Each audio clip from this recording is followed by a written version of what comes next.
There is no reason that antibodies developed to the spike protein will have anything whatsoever to do with the ability of a spermatozoa to fertilize an ovum. Period. End of story. Welcome to the RANE Insights on COVID-19 podcast. I'm Emily Donahue. In the United States, as a new vaccine was released and more doses became available, some governors announced an end to mask mandates. But was that wise?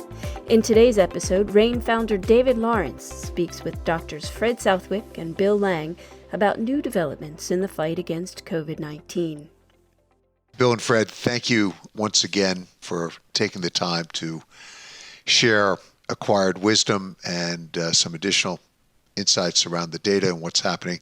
Perhaps we'll start with recent announcements of relaxation of various safety procedures in states such as Texas, Tennessee, also Mississippi, but also was reading this morning how restaurant rules in Massachusetts are going to be relaxed to potentially allow for 100% capacity. And maybe we could just start by getting your perspective and on this and what people should be doing.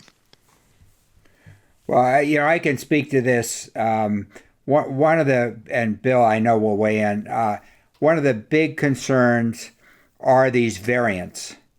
And if we stop using masks, then these variants will begin to take hold, because the more the people are talking to each other and spreading the virus, they have a selective advantage, these mutants or these variants, in that they're more efficient at actually spreading the disease. Therefore, they will begin to predominate. If we all continue to follow the CDC guidelines, then they will not spread as readily, and there'll be much less of a problem. The other key element is we are nowhere close to herd immunity. We're at the best estimates are about 20% in some areas.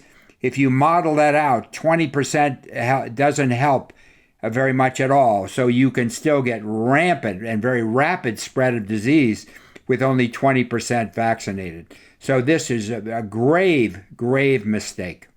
So last week, if we were having the same conversation, one of the things that I would have pointed out, just kind of taking a little bit of a different view on this, is that California and Florida had totally opposite approaches to the restrictions. California heavily restricted, Florida no restrictions, and are very minimal. And yet they had almost identical numbers. Well, over the past week, that's changed.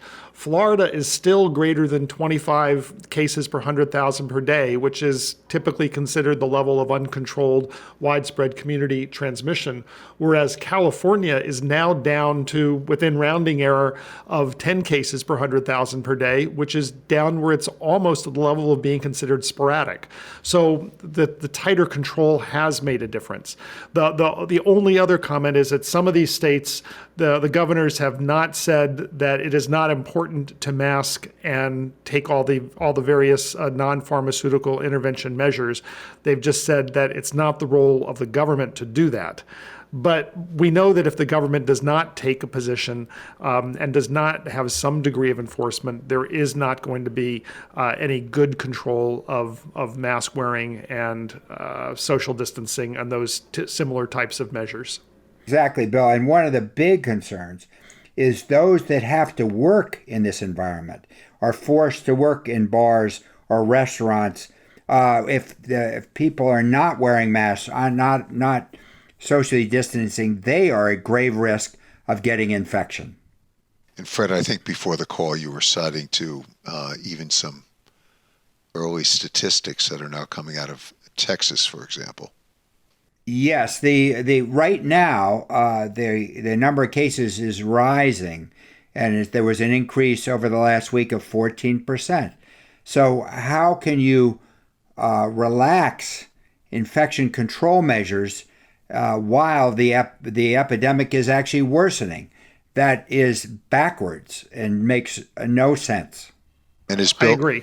Yeah, and as Bill pointed out, these things may be recalibrated depending upon what is happening. But there is a political or philosophical issue at hand. The leading grocery store chain, one of the things that they are concerned about, they actually would like to have all the customers masked up and otherwise complying with using sanitizers, etc. But they're also very much aware that this can cause arguments and, quite frankly, confrontations on their premises, even to ask people to put on a mask in light of these pronouncements. We know that if the government doesn't lay down the law, compliance standards will be obviously very lax, notwithstanding what the statistics show. So I don't know if you have any advice for institutions that are operating in these states, but I'm sure they'd welcome any perspective. I think one of the biggest things is in most states, there has not been a prohibition on facilities having their own requirements to protect their employees. But there is going to be that issue of, in a state like Texas, if a major food store was to say, you can't come in here without having a mask on, you're going to get some Texans who are going to say, no, I don't have to wear a mask. And the store can rightly say, well, then you don't have to come in here. But that's going to create a conflict.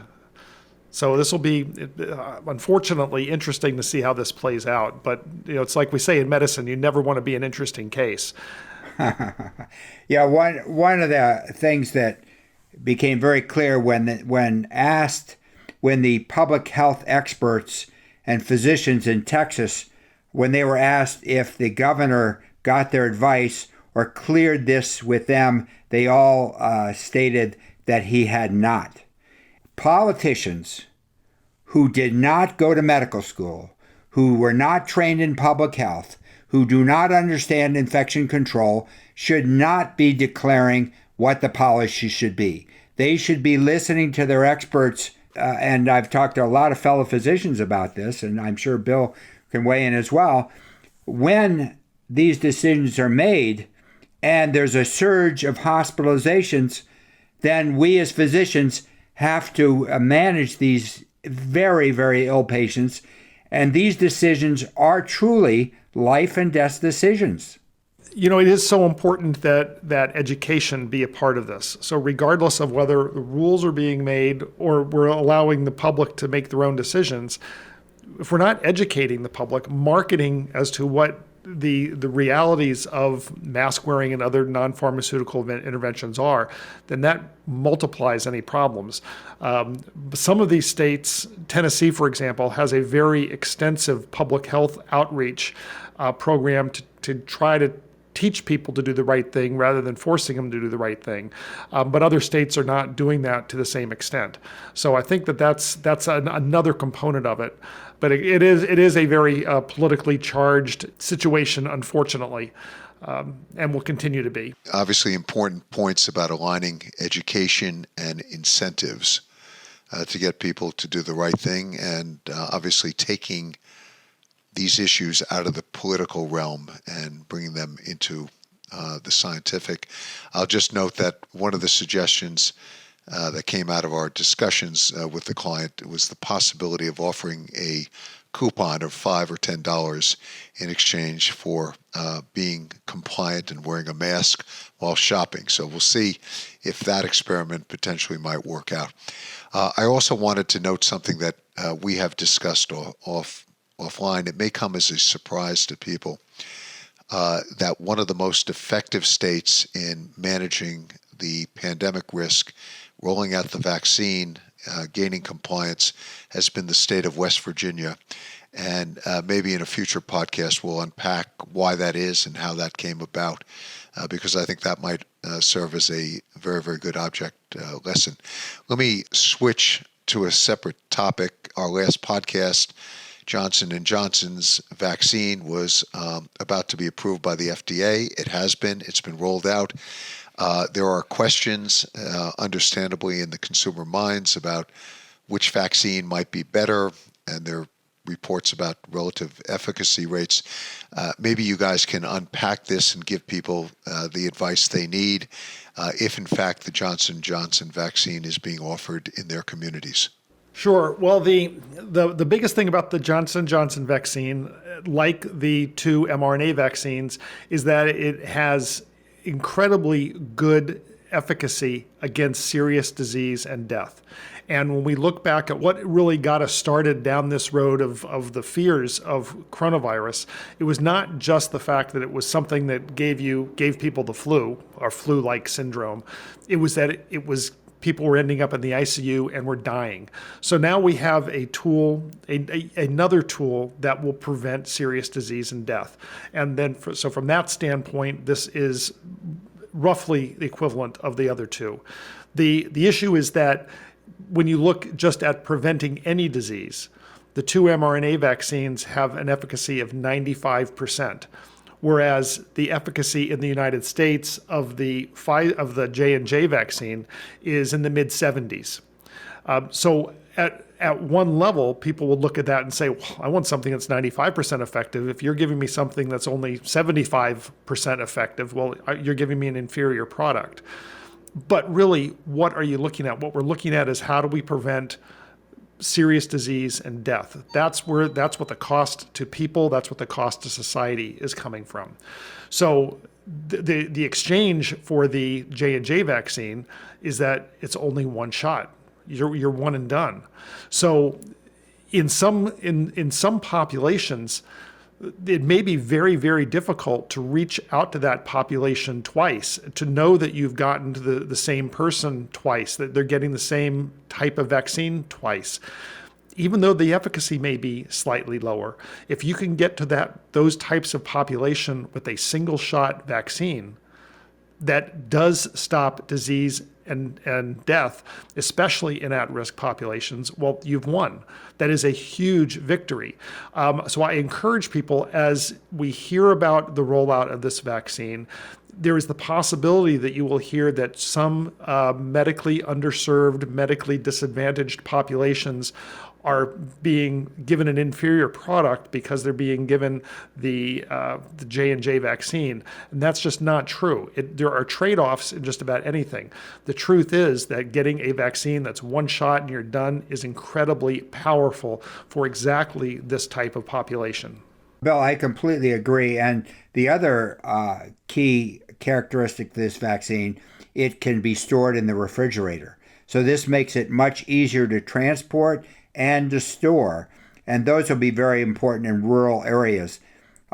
If I hadn't gotten the Pfizer vaccine, I would definitely go for the J&J vaccine because the bottom line is I don't want to be hospitalized and obviously I don't want to die.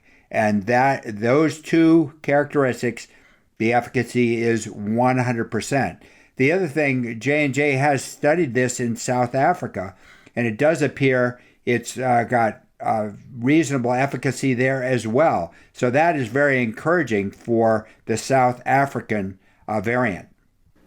And then in terms of variants, all three vaccines the manufacturers are looking at modifications to vaccines to cover the variants if that is needed. Fortunately, with the mRNA vaccines, if you have both vaccinations and you're 14 days out, it appears that the efficacy against all of the various strains is still very good.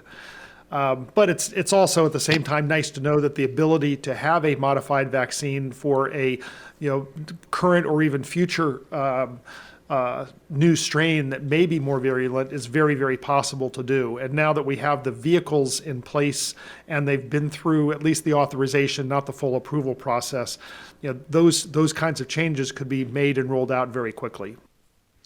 So the takeaway that from your perspective, first of all, people shouldn't try to figure out which one is the most effective. They're all good. They all work. The notion of perfection is the enemy of the good may take hold here. And for a variety of reasons, because of efforts to get to herd immunity, et cetera, neither one of you would have any hesitation about taking the Johnson & Johnson vaccine. I would no hesitation. I agree. I've consistent with people ask me, what is the best vaccine? I consistently say, and I still believe this, it's the first vaccine that someone is willing to put into your arm. Great advice. A topic that has come up both in social media, but just quite frankly in questions that have been posed within our network, is whether women who are either pregnant or thinking about becoming pregnant should wait in terms of their taking the vaccine. And, there is a certain amount of, I'll call it rumor speculation, that this can interfere with either a safe pregnancy or becoming pregnant. And maybe I could call upon you to sort of share what you know and how people should be thinking about this who are obviously either starting a family or about to start a family. Bill's looked into this more than I am. I just want to share the cell biology part of this, and that is that the vaccines are all directed against the spike protein of the virus.